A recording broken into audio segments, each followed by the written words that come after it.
दिल्ली में मां पर टिप्पणी मामले पर बोले पीएम मोदी। कहा, ये गालियां सिर्फ मेरी मां का नहीं बल्कि हर मां बेटी का अपमान है। पीएम ने कहा, इससे बिहार की हर मां को बुरा लगा होगा। उन्होंने याद किया कि उनकी मां ने उन्हें गरीबों की सेवा के लिए प्रेरित किया और करोड़ों माताओं की भलाई का संदेश दिया। अपनी मां को याद कर पीएम मोदी भावुक हुए। उन्होंने कहा कि मां ही हमारा संसार और स्वाभिमान है और ऐसे अपमान से पीड़ा होती है जिसे सिर्फ उनके बेटे समझ सकते हैं। लखनऊ में कैबिनेट मंत्री संजय निषाद ने कहा, भाजपा पर और हमारे वादों पर जनता का भरोसा है। उन्होंने बताया कि महिलाओं को उनका आरक्षण मिल चुका है। संजय निषाद ने कहा, बस हम बाकी हैं, संविधान में हमारा अधिकार है। हम चाहते हैं कि हमें हमारा अधिकार मिले। मुझ पर बयानबाजी करने वाले अब चुप हैं। देहरादून में प्रदेश के खिलाड़ियों के लिए अच्छी खबर। खेल मंत्री रेखा आर्या ने बताया, अब प्रशिक्षण शिविरों में प्रतिदिन 400 रुपए का भोजन भत्ता मिलेगा, जो पहले 250 रुपए था। ये भत्ता राष्ट्रीय और उच्च स्तर की प्रतियोगिताओं से पहले आयोजित शिविरों में मिलेगा। प्रस्ताव को राज्यपाल की मंजूरी भी मिल चुकी है।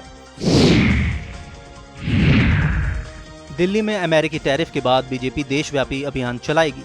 ये अभियान स्वदेशी उत्पादों और वोकल फॉर लोकल को बढ़ावा देगा। 25 सितंबर से 25 दिसंबर तक चलेगा अभियान। इस दौरान एमएसएमई उद्यमियों के सम्मेलन, महिला समूह की बैठक और संत समागम भी आयोजित होंगे। प्रयागराज में इलाहाबाद हाईकोर्ट ने पुरुष जिम ट्रेनर के मामले में चिंता जताई। कोर्ट ने कहा कि पुरुष कोच महिलाओं को ट्रेनिंग तो देते हैं, लेकिन उनकी सुरक्षा के पर्याप्त इंतजाम नहीं करते। मेरठ के ट्रेनर नितिन की ओर से दाखिल अपील में महिला क्लाइंट ने जाति सूचक शब्द कहने, गालियां और धक्का देने जैसे गंभीर आरोप लगाए हैं। लखनऊ में मंत्री दिनेश प्रताप सिंह ने कहा, राहुल गांधी का कोई बम चलने वाला नहीं है। उन्होंने बताया कि मां को भगवान से बड़ा माना जाता है और पीएम मोदी की मां को गाली दी गई है। मंत्री ने यह भी कहा कि बिहार की यात्रा में म्यांमार के लोग भी शामिल थे। अखिलेश यादव को लेकर बोले डिप्टी सीएम केशव मौर्य। कहा, राहुल गांधी ने अखिलेश यादव को पीछे खड़ा कर दिया था। केशव प्रसाद मौर्य ने बताया कि ये स्थिति बिहार में भी देखने को मिली है, जहां राहुल गांधी ने अपने प्रभाव से लोगों को पीछे खड़ा कर दिया। इटावा में सपा महासचिव रामगोपाल यादव पहुंचे। बुढ़वा मंगल पर हनुमान मंदिर में पूजा की। उन्होंने अमेरिका के टैरिफ मुद्दे पर केंद्र सरकार पर निशाना साधा। रामगोपाल ने कहा कि सरकार की कमजोरी और चुप्पी के कारण ये टैरिफ लागू हुआ, जो देश की अर्थव्यवस्था और आम जनता के हित के खिलाफ है। दिल्ली में 2020 के दंगों से जुड़ी बड़ी साजिश के मामले में दिल्ली हाई कोर्ट ने शर्जील इमाम और उमर खालिद की जमानत याचिका खारिज कर दी। इसके साथ ही खालिद सैफी समेत कुल 9 आरोपियों की जमानत भी खारिज हो गई। आगरा में थाना शाहगंज पुलिस ने अवैध धर्मांतरण गैंग का खुलासा किया। 3 महिलाओं समेत 8 लोगों को गिरफ्तार किया गया। गैंग का मास्टरमाइंड राजकुमार लालवानी था, जिसने हिंदू से ईसाई बनकर पास्टर जी नाम लिया। वह सोशल मीडिया के जरिए इंडिया, दुबई और स्पेन के लोगों से जुड़ता था। हर रविवार सुबह 4 बजे ऑनलाइन मीटिंग होती थी और गल्फ कंट्रीज से पैसा बेटी व अन्य साथियों के खाते में जमा करवाया जाता था। रोहिणी आचार्य ने कहा, बिहार के युवा बदलाव चाहते हैं। युवा तेजस्वी की अगुवाई में बढ़ता बिहार चाहते हैं।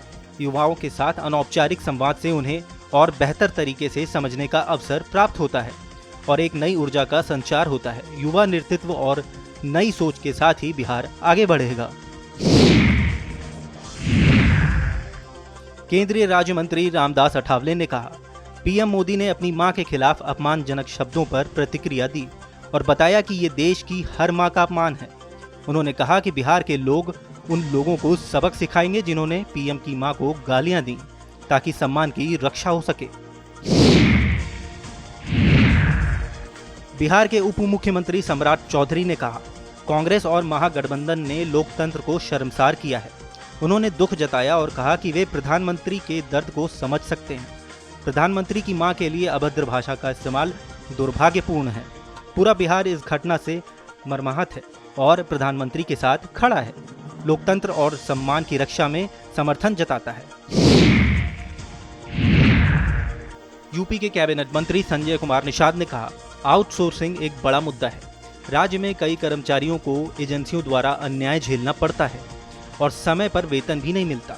अब आयोग और कॉरपोरेशन बनने से कर्मचारियों को समय पर वेतन मिलेगा। उनकी सुरक्षा सुनिश्चित होगी और आरक्षण की व्यवस्था का पालन भी होगा। केंद्रीय मंत्री जीतन राम मांझी ने लोकसभा नेता प्रतिपक्ष राहुल गांधी के बयान पर प्रतिक्रिया दी। उन्होंने कहा, पहले एटम बम फोड़ने से कुछ नहीं हुआ, चींटी तक नहीं मरी, हाइड्रोजन बम फूटे तो क्या होगा। संविधान के अनुसार जो यहाँ मतदाता नहीं होना चाहिए, उन्हें चुनाव को प्रभावित करने की अनुमति नहीं दी जाएगी। केंद्रीय मंत्री अनुप्रिया पटेल ने कहा, पार्टी संगठन की बैठक में तमाम मुद्दों पर चर्चा कर पार्टी को मजबूत किया गया है। आउटसोर्सिंग में आरक्षण लागू होने पर उन्होंने सरकार की सराहना की। पिछड़ा वर्ग कल्याण मंत्रालय जल्द शुरू होगा। प्रधानमंत्री की मां पर राहुल गांधी की टिप्पणी को उन्होंने निंदनीय बताया। पंचायत चुनाव में पार्टी मजबूती से लड़ेगी और नेताओं व कार्यकर्ताओं को निर्देश दिए गए हैं। लखनऊ में यूपी इलेक्ट्रॉनिक्स मैन्युफैक्चरिंग को बढ़ावा मिलेगा। कैबिनेट की बैठक में ईसीएमपी 2025 को मंजूरी दे दी गई है। नई नीति में राज्य में रोजगार बढ़ेगा और आत्मनिर्भरता को मजबूती मिलेगी। यूपी ग्लोबल मैन्युफैक्चरिंग हब बनकर राष्ट्रीय स्तर पर अपनी आर्थिक स्थिति को मजबूत करेगा और इलेक्ट्रॉनिक्स उत्पादन में अग्रणी भूमिका निभाएगा। प्रयागराज में पूर्व विधायक इरफान सोलंकी से जुड़ी गैंगस्टर मामले की जमानत अर्जी पर इलाहाबाद हाईकोर्ट में सुनवाई पूरी हुई। सभी पक्षों की बहस सुनने के बाद कोर्ट ने अपना फैसला सुरक्षित रख लिया। लखनऊ में योगी सरकार ने यूपी आउटसोर्स सेवा निगम का गठन किया। अब आउटसोर्सिंग अधिक पारदर्शी होगी और कर्मचारियों को पूरा मानदेय मिलेगा। पीएफ व ईएसआई खातों में पैसे सीधे जाएंगे। एजेंसियों का चयन निगम जिम पोर्टल के माध्यम से करेगा। 16 से 20 हजार रुपए प्रतिमाह मानदेय दिया जाएगा। कर्मचारी प्रावधान के तहत 3 साल तक विभाग में सेवा प्रदान कर सकेंगे। लखनऊ में पंचायत चुनाव से पहले वोटर लिस्ट का सत्यापन किया जाएगा। एक जैसे नाम और जाति वाले वोटरों की जांच हर ग्राम पंचायत में होगी। राज्य निर्वाचन आयोग ने सभी डीएम को पत्र भेजे। सत्यापन में एआई तकनीक का उपयोग होगा और प्रदेश भर में बीएलओ अभियान इसका हिस्सा बनेगा।